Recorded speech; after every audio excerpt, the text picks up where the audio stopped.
Hello friends, स्वागत है आप सभी का सोनमा ट्रोल के एक और नए वीडियो में।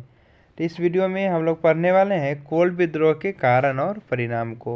या क्वेश्चन आपसे ऐसे ही पूछा जाएगा कि कोल विद्रोह पर प्रकाश डालें या कोल विद्रोह पर संक्षिप्त टिप्पणी लिखें। ठीक है, क्वेश्चन अलग अलग तरीक़ा से पूछा जाता है। यह क्वेश्चन BA पार्ट 3, ठीक है, पार्ट 3 21 से 24 सेशन वाले जो भी बच्चे हैं उनके लिए काफ़ी इम्पोर्टेंट है, बहुत ही ज़्यादा। ठीक है, आप लोगों के बहुत दिन से कमेंट आ रहे थे तो मैंने वीडियो बनाना शुरू कर दिया है।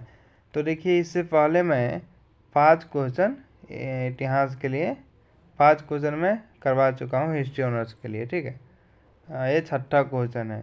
आप नहीं देखे वो 5 क्वेश्चन को तो आप हमारे चैनल पे जाके वीडियो सेक्शन में देख सकते हैं। साथ में आपको PDF भी मैं प्रोवाइड कराता हूँ। टेलीग्राम चैनल का लिंक मैं इस वीडियो के डिस्क्रिप्शन में भी डाल दूँगा। यदि आपको किसी भी क्वेश्चन का PDF चाहिए तो मैं PDF आपको दे दूँगा। ठीक है, चलिए आप लोग कमेंट करें। ठीक है, चलिए हम लोग पढ़ना स्टार्ट करते हैं। अभी तक आप हमारे चैनल से नहीं जुड़े हैं तो चैनल को सब्सक्राइब कर सकते हैं यदि आपको इस चैनल से थोड़ा भी हेल्प मिलती है तो। ठीक है, चलिए स्टार्ट करते हैं पढ़ना। सबसे पहले आपको परिचय में लिखना है, कोल विद्रोह एक महत्वपूर्ण विद्रोह था जो 1831 और 32 के बीच भारत के वर्तमान झारखंड के छोटा नागपुर क्षेत्र में हुआ था। तो कोल विद्रोह एक महत्वपूर्ण जनजातीय विद्रोह था जो 1831 और 32 के बीच हुआ था। ठीक है, यह इसका क्षेत्र कहाँ है जहाँ पर विद्रोह हुआ था? तो झारखंड के छोटा नागपुर। ठीक है, छोटा नागपुर क्षेत्र में यह विद्रोह हुआ था। ठीक है, चलिए अब हम लोग देखते हैं आगे। कोल विद्रोह आदिवासी लोगों ने किया था। आदिवासी लोगों ने किया था। विद्रोह का प्रमुख नेता आपसे कई बार पूछ देता है ऑब्जेक्टिव, जिस यूनिवर्सिटी में ऑब्जेक्टिव पूछा जाता है तो उसमें पूछ सकता है कि कोल विद्रोह के प्रमुख नेता कौन थे। ठीक है, वैसे जो ही बच्चे ब्राबुक के बिहार यूनिवर्सिटी से है या मिथिला यूनिवर्सिटी से, उनको तो सब्जेक्टिव ही पूछा जाता है इसी तरह से 20 नंबर का एक क्वेश्चन। ठीक है, तो देखिए, विद्रोह का प्रमुख नेता बुद्धो भगत, मदरा महतो, जोया भगत थे। वे लोग लंबे समय से ब्रिटिश और अन्य गैर आदिवासी संस्थाओं द्वारा उत्पीड़ित थे। मतलब इन लोगों का अत्याचार सह रहे थे। ठीक है, लंबे समय से। यह विद्रोह भारत के इतिहास की एक महत्वपूर्ण घटना है जो ब्रिटिश काल के दौरान औपनिवेशिक शासन के खिलाफ प्रतिरोध और आदिवासी समुदायों के बीच सामाजिक आर्थिक स्थितियों पर प्रकाश डालती है। ठीक है, तो इस तरह से आपको परिचय में लिख देना है। और अब हमारा जो मेन पढ़ेंगे हम लोग, क्या पढ़ेंगे? कारण और परिणाम। चलिए आगे देखते हैं। ये क्या है? कोल विद्रोह के कारण। ठीक है, इसके बाद हम लोग परिणाम को देख लेंगे। देखिए, तो पॉइंट वाइज आपको लिखना होता है। तो सबसे पहला आर्थिक शोषण। ठीक है, पहला हम पॉइंट बनाएंगे हेडलाइन, आर्थिक शोषण। देखिए, अंग्रेज़ों द्वारा जमींदारी प्रथा की शुरुआत के कारण आदिवासी मुखियाओं से गैर आदिवासी जमींदारों को भूमि का हस्तांतरण हुआ, जिसमें दमनकारी हिंदू, सिख और मुस्लिम किसान और साहूकार शामिल थे। इन नए जमींदारों ने ऊंचे लगान और अवैध कर लगाए, जिसके परिणाम स्वरूप अक्सर लोगों से मवेशियों को जब्त कर लिया गया और उनसे जबरन मजदूरी कराई गई। देखिए, क्या हुआ कि आप लोगों को पता है कि अंग्रेज़ों द्वारा ज़मींदारी प्रथा, इससे टैक्स लेने की कई प्रकार से अलग अलग समय में टैक्स प्रथा चालू हुआ था। जैसे कि आगे चल के हम लोग पढ़ते भी है, अस्थाई बंदोबस्त, महलवारी बंदोबस्त, है ना, इस तरह से रैयतवारी व्यवस्था, है ना।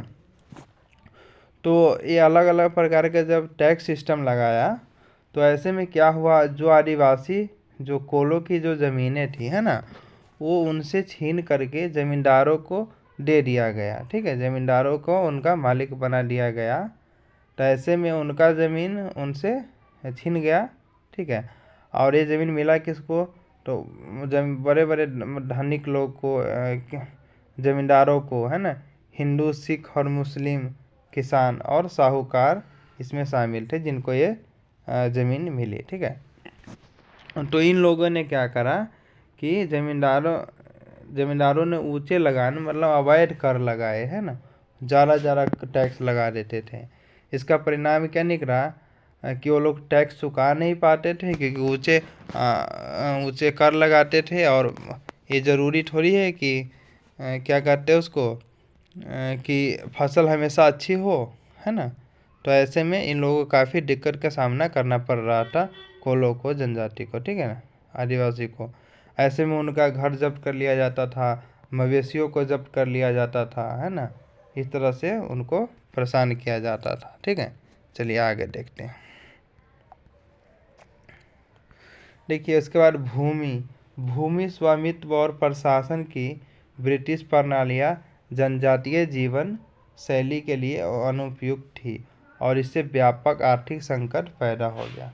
ठीक है, तो ये सब जो सिस्टम लाया अंग्रेज़ों ने, है ना, ये जमींदारी प्रथा वाला, ये आदिवासी के लिए ये प्रयुक्त नहीं था। ठीक है, उनके हिसाब से सूट नहीं करता था, जिससे क्या हुआ कि आर्थिक संकट पैदा हुआ, है ना। इस तरह से हमारा पहला कारण, है ना। चलिए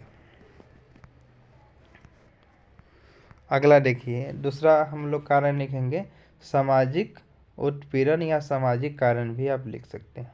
देखिए, कोल और अन्य जनजातियों की पारंपरिक सामाजिक संरचना गैर आदिवासी लोगों के आगमन से बाधित हो गई थी। जो आदिवासी रीति रिवाजों और सम्मान नहीं करते थे, जो आदिवासी रीति रिवाजों का सम्मान नहीं करते थे और अक्सर स्वदेशी आबादी के साथ दुर्व्यवहार करते थे,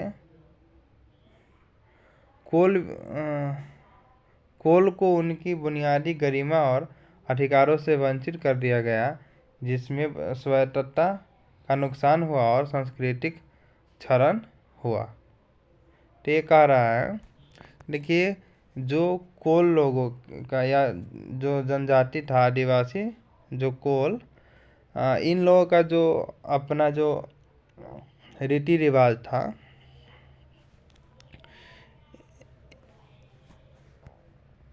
बात कर लेते हैं कि कोल लोगों का जो रीति रिवाज था वो गैर आदिवासी लोगों को मतलब उनका सम्मान नहीं करते थे।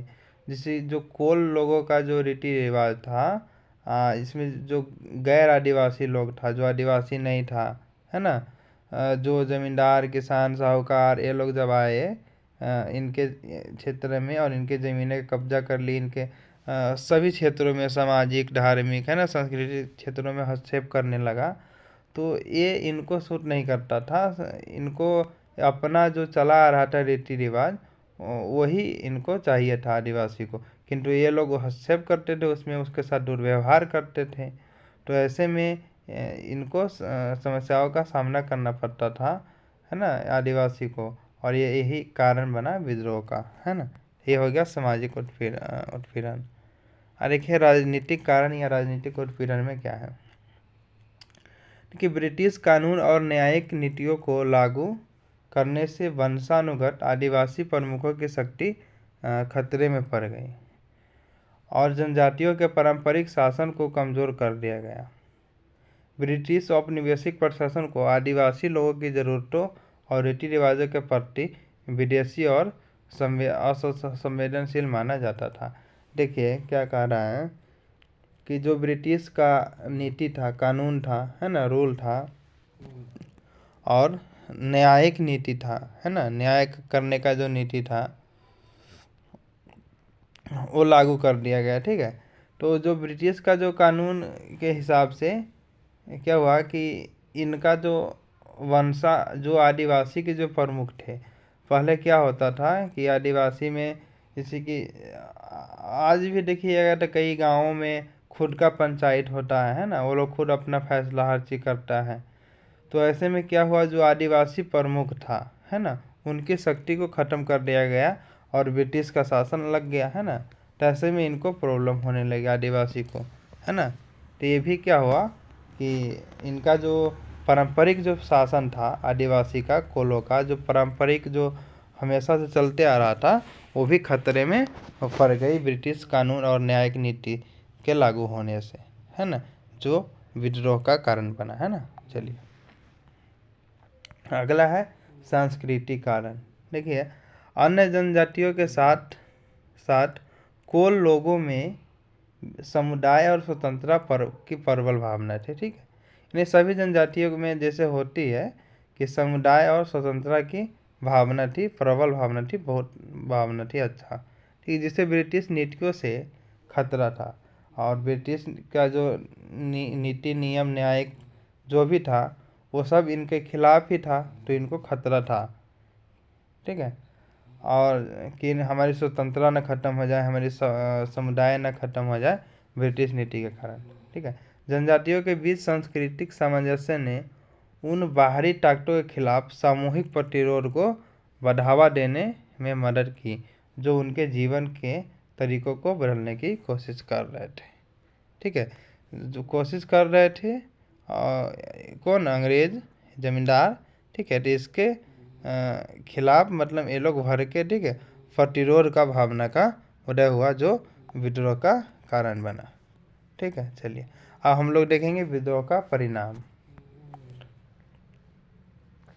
देखिए विद्रोह का क्या परिणाम निकला कि जनजातीय समुदायों पर प्रभाव, देखिए क्या प्रभाव पड़ा, तो विद्रोह का आदिवासी समुदायों पर गहरा प्रभाव पड़ा जिससे उसके अधिकारों और स्वायत्तता के लिए संघर्ष उजागर हुआ, है ना, कि अपने स्वायत्तता के लिए, अपने अधिकार के लिए हम लोग लड़ सकते हैं, है ना, ये भावना का उदय हुआ।